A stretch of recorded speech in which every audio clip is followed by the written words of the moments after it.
Hello students. आज के इस वीडियो में हम लोग कवर करेंगे एक नए टॉपिक को जिसमें कि हम स्टडी करेंगे कि ग्लोबलाइजेशन या इंटरनेशनल बिजनेस के लिए कौन कौन सी चीज़ें नेसेसरी है, कौन कौन सी कंडीशंस हैं जो कि ज़रूरी है। देखो, essential conditions for growth of international business और ग्लोबलाइजेशन। किसी भी एक कंपनी का, किसी भी एक व्यवसायिक इकाई का अगर वैश्वीकरण हो रहा है तो वो किन किन वजहों से हो रहा है और क्या क्या कंडीशंस चाहिए हमें उनकी ग्रोथ के लिए, उनको बढ़ावा देने के लिए, ताकि वो वैश्विक स्तर पर अपने काम को कर सके। तो फर्स्ट आता है लिबरलाइजेशन। लिबरलाइजेशन का मतलब क्या होता है? उदारीकरण। लिबरलाइजेशन मीन्स उदारीकरण।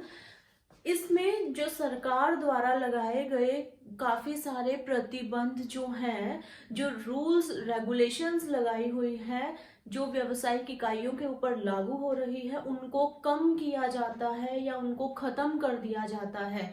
जैसे कि पहले क्या होता था, किसी भी कंपनी को अपना व्यापार करने के लिए भी और मैन्युफैक्चरिंग करने के लिए भी लाइसेंस लेना पड़ता था, जिसको हम बोलते थे इंडस्ट्रियल लाइसेंसिंग। कि इंडस्ट्रीज को लगाने के लिए, सेटअप करने के लिए लाइसेंस चाहिए। अब सरकार ने उस लाइसेंस को खत्म कर दिया है। बहुत ही लिमिटेड सेक्टर्स हैं जिनमें काम करने के लिए किसी भी इंडस्ट्री को लाइसेंस चाहिए होता है। इसी तरीके से कई बार जो सरकार है वो कई चीजों की कीमत फिक्स कर देती है। चाहे आपकी कॉस्ट, जो लागत है, वो सपोज ₹15 पर यूनिट हो रही है, लेकिन सरकार ने क्या सेलिंग प्राइस फिक्स किया? क्या प्राइस फिक्स कर दिया? कीमत फिक्स कर दी कि आप ₹13 से ज्यादा पर नहीं बेचोगे, या सेलिंग प्राइस उसने कर दी ₹16। तो जो इंडस्ट्रीज है उनको कितना, ₹16 में कितना फायदा हो रहा है? सिर्फ ₹1 हो सकता है। उस ₹1 में उनकी जो कैपिटल के ऊपर, उनकी पूंजी के ऊपर जो ब्याज है वही पूरा ना हो रहा हो। कीमत अगर सरकार ने तय कर दी है, उसको खत्म अगर कर दिया है, दैट इज कॉल्ड लिबरलाइजेशन। ठीक है। इसी तरीके से इंपोर्ट के ऊपर कुछ कोटा लगा रखा है, एक्सपोर्ट के ऊपर कुछ प्रतिबंध लगा रखा है। तो इन सब चीजों को अगर सरकार कम कर देती है या खत्म कर देती है तो उस चीज को हम बोलते हैं कि लिबरलाइजेशन हुआ है, उदारीकरण हुआ है। क्लियर है? नेक्स्ट आता है multilateral trade agreements. Multilateral trade agreements कैसे फायदा करते हैं किसी भी इकाई को, किसी भी जो हमारी कंपनी है उसको इंटरनेशनल लेवल पर काम करने के लिए? जब भी यहाँ इसका मतलब होता है बहुपक्षीय देन व्यापार समझौते। पहले अगर हम इंपोर्ट एक्सपोर्ट कर रहे थे या दो कंट्रीज, सपोज कंट्री ए और कंट्री बी के बीच में कोई भी ट्रेड हो रहा था, कोई भी व्यापार हो रहा था, तो उन दो कंट्रीज के बीच में एक समझौता था। सिर्फ दो देशों के बीच में कोई समझौता होता था और उस समझौते को हम बोलते हैं बाइलेटरल। बाइलेटरल का मतलब क्या है? जब दो पक्षों के बीच में कोई समझौता हो रहा है, बाई मीन्स टू। अब जैसे कि और इंटरनेशनल लेवल पर इंस्टीट्यूशंस आ गए हैं, जैसे कि वर्ल्ड ट्रेड ऑर्गेनाइजेशंस। तो इसमें क्या है, वर्ल्ड ट्रेड ऑर्गेनाइजेशन के अंडर 164 मेंबर कंट्रीज है इसकी। आज के टाइम में 2000, इन द ईयर 2000, वैसे 2016 से 164 कंट्रीज हैं जो कि मेंबर बन गई हैं वर्ल्ड ट्रेड ऑर्गेनाइजेशन की। तो वर्ल्ड ट्रेड ऑर्गेनाइजेशन के प्लेटफॉर्म पर कोई भी अगर समझौता हुआ है, यहां पर कोई भी समझौता हुआ है, तो वो किस पर लागू होगा? वो इन सारी 164 कंट्रीज के ऊपर लागू होगा। तो जहां पर दो से ज्यादा कंट्रीज के बीच में कोई समझौता हो रहा है, दैट इज कॉल्ड मल्टीलेटरल, बहुपक्षीय व्यापार समझौते। जो कि होते हैं वर्ल्ड ट्रेड ऑर्गेनाइजेशन के अंडर, और वो सारे के सारे मेंबर जो देश हैं, जो सदस्य हैं, उन सबके ऊपर लागू होता है। और इससे क्या होगा कि किन्हीं दो देशों को फायदा ना मिलने की बजाय सारे के सारे देशों को व्यापार करने में फायदा होगा।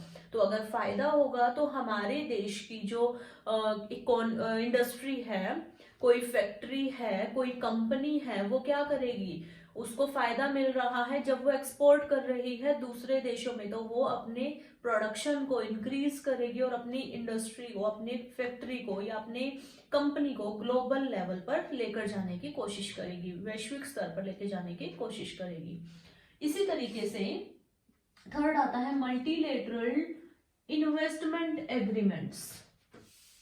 बहुपक्षीय इन्वेस्टमेंट क्या होता है, निवेश समझौते, जहां पर एक कंट्री दूसरी कंट्री में निवेश कर सकती है। सपोज जो रिलायंस इंडस्ट्रीज है, रिलायंस इंडस्ट्रीज है वो इंडियन कंपनी है, यहाँ पर जो शेयर्स है या जो इन्वेस्टमेंट है वो बाहर के लोग भी कर सकते हैं। और वो किस वजह से कर सकते हैं, क्योंकि हम सिर्फ दो कंट्रीज के बीच में समझौता नहीं है, सेम वही चीज है, बाइलेटरल एग्रीमेंट नहीं है हमारा, मल्टीलेटरल एग्रीमेंट है, जो कि होता है, कहां से होता है, ट्रिम्स, अगर कहीं पे पढ़ा होगा, ट्रिम्स पढ़ा होगा, हुआ है किसी ने, ट्रेड रिलेटेड इन्वेस्टमेंट मेजर्स, जिसके अंदर इन्वेस्टमेंट कौन सी कंट्री कहां पर करेगी, या ये भी हम ये बोल सकते हैं कि दो देशों के बीच में नहीं है, बहुत सारे कंट्रीज के बीच में है ये।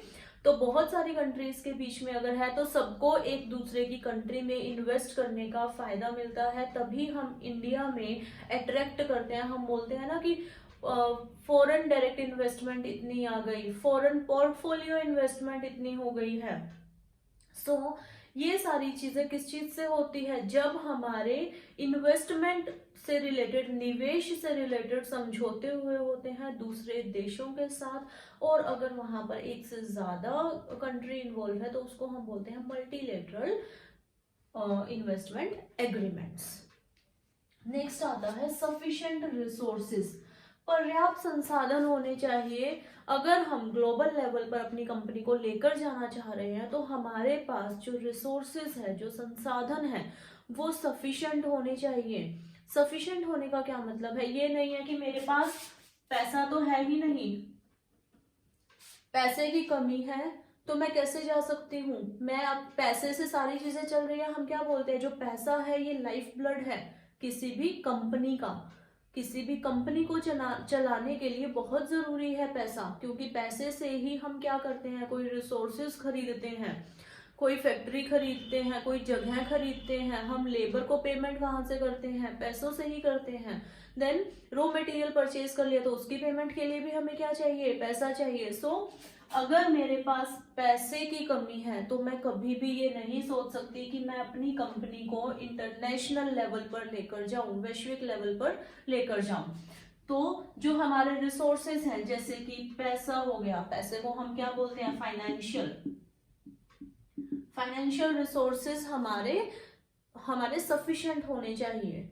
नेक्स्ट ह्यूमन रिसोर्सेज, जो लोग हैं काम करने वाले, वो भी सफिशिएंट होने चाहिए। ये नहीं है कि प्रोडक्शन किसी कंपनी में करने के लिए हमें सपोज 50,000 वर्कर्स की जरूरत है, लेकिन हमारे पास अवेलेबल वर्कर्स कितने हैं, सिर्फ 20,000, तो क्या वो कंपनी वैश्विक लेवल पर जा पाएगी, वहां पर दिक्कत होगी ह्यूमन रिसोर्सेज की। इसी तरीके से जो टेक्निकल जो हमारे पार्ट है, जो मैन्युफैक्चरिंग पार्ट है या टेक्नोलॉजी से रिलेटेड है, वो भी हमारी एडवांस्ड होनी चाहिए। अगर हम पुरानी टेक्नोलॉजी को यूज करके वैश्विक स्तर पर काम करना चाह रहे हैं तो हम compete नहीं कर पाएंगे वहां पर, क्योंकि जो एडवांस्ड कंट्रीज हैं, जो वेस्टर्न कंट्रीज हैं, जहां पर बहुत हाई लेवल की टेक्नोलॉजी आ चुकी है और हम वो प्रोडक्ट लेकर आ रहे हैं। सपोज वो कपड़ा सेम ही है, सर्दियों की कोई स्वेटर है, एक तो आ रही है सपोज जापान से, जापानीज कंपनी है वो उसको प्रोड्यूस कर रही है। जापान को हम मानते हैं कि वो उनकी टेक्नोलॉजी बहुत हाई है, बहुत हाई लेवल की टेक्नोलॉजी यूज कर रहे हैं। दूसरा, अगर हम इंडिया की बात करें, अगर हम पुरानी टेक्नोलॉजी के साथ काम कर रहे हैं तो क्या हम उस लेवल की प्रोडक्शन कर पाएंगे? नहीं कर पाएंगे। हम उस क्वालिटी की प्रोडक्शन कर पाएंगे? नहीं कर पाएंगे। तो हमारी जो टेक्निकल रिसोर्सेज हैं वो भी पर्याप्त होने चाहिए, वो भी ऐसे होने चाहिए कि हम ग्लोबल लेवल पर, हम अंतरराष्ट्रीय लेवल पर compete कर सकें अपने कॉम्पिटिटर्स के साथ। अगर हम इंडिया की ही बात करें तो हमारे कॉम्पिटिटर्स कौन कौन से हैं? सिर्फ वही जो इंडिया में काम कर रहे हैं, अगर हम ग्लोबलाइजेशन को छोड़ देते हैं, वैश्वीकरण को छोड़ देते हैं तो। लेकिन अगर हमने अपनी इकोनॉमी को ओपन कर दिया, जैसे कि जो 1991 में पॉलिसी आई थी, LPG policy, liberalisation, privatisation and globalisation, उसमें क्या हुआ? हमने अपनी इकोनॉमी को, हमने अपनी अर्थव्यवस्था को ओपन कर दिया कि बाहर से लोग आओ, यहाँ पर इन्वेस्ट करो, बाहर की कंपनीज आओ, यहाँ पर अपना सेटअप करो, प्लांट लगाओ, यहाँ पर सामान बेचो, बाहर की कंपनी आओ, यहाँ पर सामान बेचो। तो उन चीजों से क्या होगा? हमारी जो डोमेस्टिक जो इंडस्ट्रियल यूनिट है, जो एक औद्योगिक इकाई है, वो क्या करेगी? वो compete किसके साथ करेगी? बाहर देशों की जो कंपनीज है उनके साथ। तो टेक्निकल रिसोर्सेज भी हमारे पर्याप्त होने चाहिए। इसी तरीके से बाकी जो सारे रिसोर्सेज हैं, जैसे कि मैनेजरियल, मैनेजमेंट करने की जो हमारी क्षमता है या जो मैनेजरियल एक्सपर्टीज है वो हमारी बढ़िया होनी चाहिए, तभी हम मैनेज कर पाएंगे। सपोज अगर मैं सोच रही हूँ कि मैं 10 देशों में अपने बिजनेस को फैलाऊं, तो मैनेजमेंट उतनी बढ़िया होनी चाहिए, पैसा उतना ज्यादा होना चाहिए, देन टेक्निकल हमारे पास रिसोर्सेज उतने ज्यादा होने चाहिए, जो ह्यूमन रिसोर्सेज हैं वो इतने कैपेबल होने चाहिए। इसी तरीके से जब अगर किसी कंपनी के पास पर्याप्त संसाधन नहीं है तो वो ग्लोबलाइजेशन नहीं कर सकती या वो इंटरनेशनल लेवल पर अपने बिजनेस को नहीं लेकर जा सकती है। नेक्स्ट आता है कंपैरेटिव एडवांटेज। कंपैरेटिव एडवांटेज हमने पहले भी पढ़ा हुआ है। तुलनात्मक लाभ जो है, जब भी हम बात करते हैं कंपैरेटिव एडवांटेज की तो हमें थियोरीज याद आती हैं। Theories, classical theories of trade and development, जो कि थियोरीज दी थी एडम स्मिथ ने, डेविड रिकार्डो ने। उनके हिसाब से क्या था कि किसी कंट्री को क्या चीज प्रोड्यूस करनी चाहिए जिसमें उसको तुलनात्मक लाभ ज्यादा हो रहा है। अब अगर हम बात करें कि ए प्रोडक्ट है, ए प्रोडक्ट को अगर मैं इंडिया में प्रोड्यूस कर रही हूं और इसी ए प्रोडक्ट को अगर मैं चाइना में प्रोड्यूस कर रही हूँ, ठीक है, अगर मैं चाइना में प्रोड्यूस कर रही हूँ, चाइना में ए प्रोडक्ट में जो रॉ मटेरियल यूज हो रहा है, जो कच्चा माल यूज हो रहा है, वो बेहतर क्वालिटी का है, अच्छी क्वालिटी का है, और साथ के साथ अच्छी क्वालिटी के साथ होने के साथ क्या चीज है, वहां पर लेबर बहुत सस्ती है, जो हमें लोगों को वेजेस देनी पड़ रही है, जो सैलरीज देनी पड़ रही है एम्प्लॉयज को, वो बहुत कम है एज कंपेयर टू इंडिया। तो ए प्रोडक्ट को इंडिया में एक प्रोडक्ट बनाने की लागत आ रही है सपोज 100 रुपए, और इसी प्रोडक्ट को चाइना में बनाने की लागत आ रही है 80 रुपए। तो कंपैरेटिव एडवांटेज किस कंट्री को हुआ? चाइना को। तो अगर किसी कंट्री को कंपैरेटिव, तुलनात्मक लाभ ज्यादा हो रहा है किसी प्रोडक्ट को बनाने में, तो उस केस में वो कंपनी ग्लोबल लेवल पर बहुत इजीली जा सकती है, क्योंकि उसकी कॉस्ट जो है वो कम पड़ रही है बाकी देशों के कंपैरिजन में। क्लियर है? नेक्स्ट आता है इम्प्रूवमेंट इन ट्रांसपोर्टेशन। जो यातायात के जो साधन है उसमें इम्प्रूवमेंट हुई है, वो बेहतर हो गए हैं पहले से। जैसे कि जो एयरवेज की फैसिलिटीज हैं वो बढ़ गई है, जो बंदरगाह है वो बढ़ गए हैं, उनकी ज्यादा डेवलपमेंट हो गई है, जिसकी वजह से एक देश से दूसरे देश में सामान को पहुंचाना आसान हो गया है, और आसानी के साथ साथ क्या हो गया, सस्ता भी हो गया है। तो ये चीजें जो ट्रांसपोर्टेशन, यातायात के साधन जो हैं, इनमें इम्प्रूवमेंट होने से क्या हो गया है, जो हमारी कॉस्ट है एक देश से दूसरे देश में सामान को लाने ले जाने की, वो कम हो गई है। तो हम अगर बात करते हैं ग्लोबलाइजेशन की, तो ग्लोबलाइजेशन में क्या चाहिए, एक देश से दूसरे देश में सामान जाएगा और वो किसकी मदद से जाएगा, यातायात से जाएगा। क्लियर है। तो यातायात के साधनों में इम्प्रूवमेंट हो जाती है, तो वो ग्रोथ उससे होगी इंटरनेशनल बिजनेस की। नेक्स्ट आता है improvement in ICT, information and communication technology. अब एक पर्सन इंडिया में बैठा है, दूसरा पर्सन यूएसए में बैठा है, दोनों में डील कैसे होगी। ये तो नहीं है कि इंडिया वाला यूएस जाएगा, फिर उस पर्सन से मिलेगा, दोनों की मीटिंग होएगी, फिर उनकी जो समझौता है दोनों के बीच में वो होगा। नहीं, आजकल क्या चीजें हैं, हम वीडियो कॉन्फ्रेंसिंग के थ्रू एक दूसरे से कम्युनिकेट कर पाते हैं, हम जो ईमेल्स हैं उनके थ्रू हम एक दूसरे से कम्युनिकेट कर पाते हैं। तो जो इंफॉर्मेशन एंड कम्युनिकेशन टेक्नोलॉजी में जो सुधार हुआ है, उससे ग्लोबलाइजेशन, उससे वैश्वीकरण की जो स्तर है वो और ज्यादा बढ़ गया है। जो हम इंटरनेट यूज करते हैं, मोबाइल्स यूज करते हैं, इनसे क्या है, गैप बहुत कम हो गया है दो देशों के बीच में। यहाँ पर अगर हम बैठे हैं और हमारा कोई रिश्तेदार दूसरी कंट्री में बैठा है, हम उससे उसी टाइम पर बात कर सकते हैं जब हमारा मन चाहे। ठीक है। नेक्स्ट है एक्सपीरियंस ऑफ अदर कंट्रीज। ये क्या है, जो दूसरे देशों का जो एक्सपीरियंस है वो हमारे लिए एक स्टैंडर्ड बन गया है, वो हमारे लिए एक एग्जाम्पल बन गया है, एक उदाहरण बन गया है कि हाँ देखो, ये कंट्रीज इन्होंने अपनी ग्रोथ, अपनी इकोनॉमी को ग्रो कैसे किया है, अपनी अर्थव्यवस्था को कैसे डेवलप किया है एक्सपोर्ट करके। जैसे कि सिंगापुर है, डेनमार्क है, चाइना है, इन कंट्रीज की ग्रोथ कैसे हुई है, किस चीज से इनकी जो आर्थिक सिचुएशन है वो कैसे मजबूत हुई है, वो इनकी हुई है एक्सपोर्ट करके या ग्लोबलाइज करके अपनी कंपनीज को, या इंटरनेशनल बिजनेस के द्वारा हुई है। तो ये चीजें भी प्रमोट करती है, बढ़ावा देती है इंटरनेशनल बिजनेस को। नेक्स्ट आता है ग्रोथ ऑफ कॉर्पोरेट ऑर्गेनाइजेशन। हम स्टार्टिंग में पढ़ते हैं कि ऑर्गेनाइजेशन है वो 3 टाइप की होती है, सोल प्रोप्राइटरशिप, सेकेंड होती है पार्टनरशिप, और थर्ड होती है कंपनी। सोल प्रोप्राइटरशिप में क्या होता है, सिर्फ एक पर्सन होता है, वही अपने पैसा इन्वेस्ट करता है, वही मैनेज करता है, वही उसका प्रॉफिट लेता है। जैसे कि किसी ने कोई दुकान खोल ली है, वो अकेला, उसने कोई वहां पर कोई दूसरा पर्सन ना ही तो रखा है, ना ही वो उसके पार्टनरशिप में है, कुछ भी नहीं है, वो अकेला ही उसको संभाल रहा है, अकेला ही उसमें उसने पैसा लगा रखा है। हाँ, मदद के लिए वो कोई वर्कर जरूर रख सकता है वहां पर। तो सोल प्रोप्राइटरशिप। सेकेंड आता है पार्टनरशिप, जहां पर 2 या 2 से ज्यादा लोग मिलकर पैसा निवेश करते हैं, पैसा निवेश कर किसी भी चीज, किसी भी एक काम में पैसा लगाते हैं, और उनमें उनका हक होता है अपने जो भी प्रॉफिट्स हुए हैं और जो लॉस हुआ है उसको शेयर करने का।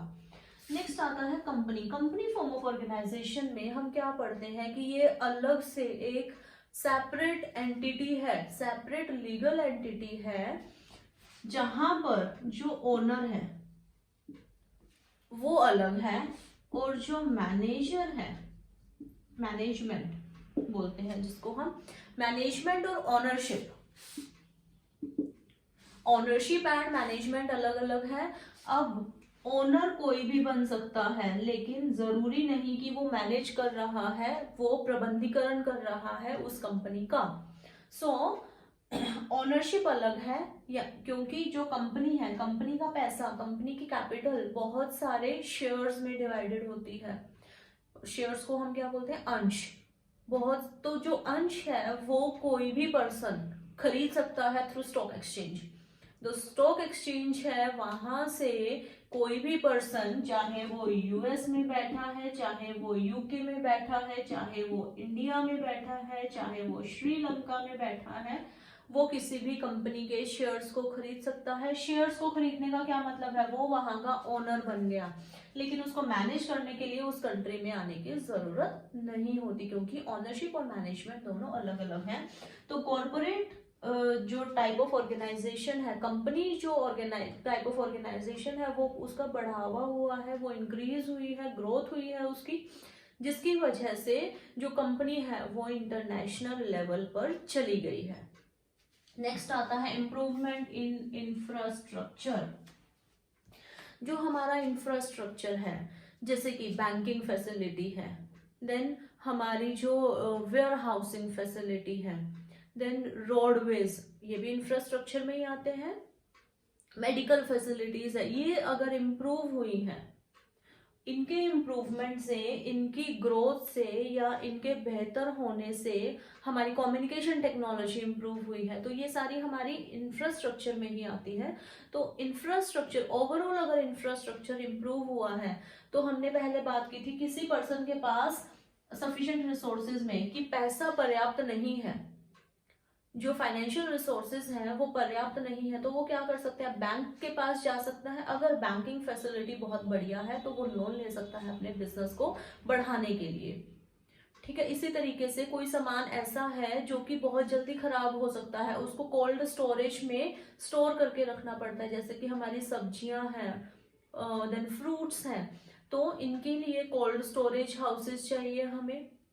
जो वेयर हाउसेस हैं, तो वेयर हाउस को अगर वैसे वेयर हाउसेस की वहां पर उस एरिया में या उस कंट्री में बहुत ज्यादा डेवलपमेंट हो रखी है, तो वहां पर वो बिजनेस बहुत अच्छा चल सकता है, क्योंकि अगर हम उस सामान को नॉर्मल कंडीशंस में रखेंगे तो वो खराब हो जाएगा। सो इंफ्रास्ट्रक्चर इम्प्रूव हुआ है, उसकी वजह से भी हमारा जो इंटरनेशनल बिजनेस है उसमें बढ़ावा होता है। नेक्स्ट क्या है, globally accepted currencies. Globally accepted currencies 5 हैं जो इंटरनेशनल मॉनेटरी फंड ने कहा है कि ये ग्लोबल लेवल पर, ये अंतर्राष्ट्रीय लेवल पर अगर हम ट्रेड कर रहे हैं, कोई भी डीलिंग कर रहे हैं, तो ये एक्सेप्टेबल करेंसी है, उसको एक्सेप्ट करेगी एक कंट्री दूसरी कंट्री के साथ। तो सबसे ज्यादा इस प्लेनेट के ऊपर सबसे ज्यादा ट्रेड होने वाली करेंसी कौन सी है, यूएस डॉलर। सबसे ज्यादा जो व्यापार होते हैं वो यूएस डॉलर में होते हैं। देन जापानीज येन, ये सेकंड करेंसी है। उसके बाद हमारी तीसरी करेंसी क्या है, यूरो, जो यूरोपियन कंट्रीज हैं उनकी यूरो। नेक्स्ट आता है पाउंड, यूके का जो पाउंड है वो, और चाइनीज रेमिनबी।